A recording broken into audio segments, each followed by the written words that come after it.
আমরা সকলে দাবি করি আমরা প্রকৃত মুসলমান। কিন্তু রমজান মাস আসলে দ্রব্যমূল্যের দাম রাখি সবচেয়ে বেশি। নিজের শরীরকে সুস্থ রাখতে কম দামে চিকিৎসা নিতে এখনই চলে আসুন থাইংখালি সেবা মেডিকেল সেন্টারে। তাহলে এখন আপনারাই বলেন আমরা কেমন মুসলমান?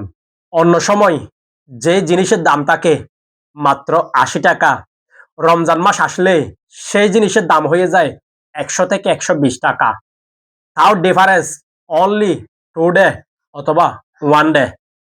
যে জিনিসটি একদিন আগে বিক্রি করছিল ৫০ টাকা, সেই জিনিসটি আজকে এই মুহূর্তে ৮০ টাকা। তাহলে আমরা কেমন মুসলমান এখন আপনারা জিজ্ঞাসা করেন। আমরা প্রকৃতপক্ষে মুসলমান কেমন মুসলমান? রমজান মাস আসলে দ্রব্যমূল্যের দাম বৃদ্ধি করে দিই।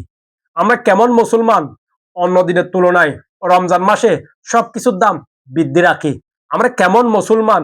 হাজারো বাধা উপেক্ষা করে রোজা রাখি, অথচ রমজান মাসে রোজাদারকে আমরা সহযোগিতা করতে পারি না।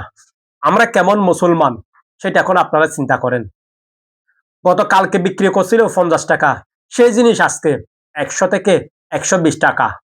তাহলে আমরা মুসলমান দাবি করি কিন্তু আমরা এখনো পর্যন্ত প্রকৃতপক্ষে মুসলমান হতে পারি নাই।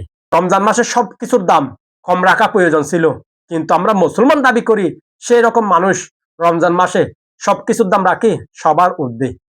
তাহলে এখন আপনারাই বলেন আমরা কেমন মুসলমান? সেটা প্রতিবাদ করতে গেলে আপনি হয়ে যাবেন সবার চোখে খারাপ।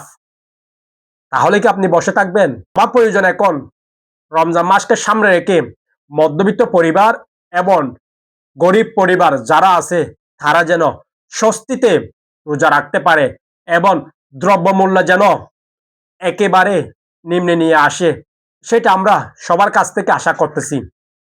প্রশাসন, স্থানীয় প্রতিনিধি যারা আছেন আপনারা এই মুহূর্তে বাজার মনিটরিং করেন, যাতে করে রমজান মাসে সবাই যেন ভালোভাবে রোজা রাখতে পারে, দ্রব্যমূল্যের দাম যেন অতিরিক্ত বৃদ্ধি করতে না পারে।